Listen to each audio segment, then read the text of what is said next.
Welcome to my video. Ito nga pala ang simpleng paitlogan ko ng Rhode Island. Ngayon, dahil hapon na, kukunin ko yung mga itlog sa araw na to.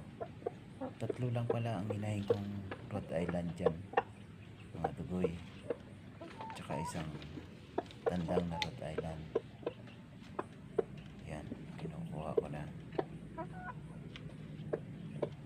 Bali, ang nakuha ko dyan mga dugoy, 4 na piraso. Sabihin, may isang inahin dyan na 2 beses mangitlog sa isang araw. Kasi 3 lang sila dyan eh. Hindi ko alam kung anong inahin yun.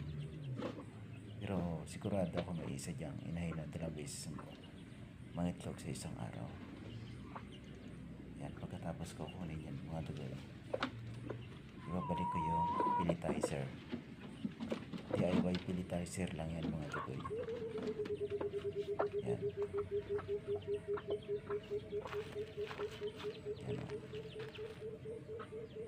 Medyo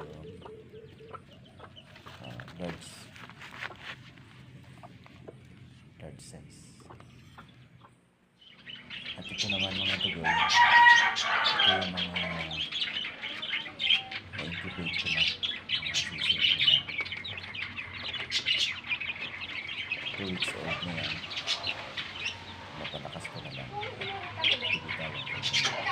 Salamat mga dugoy.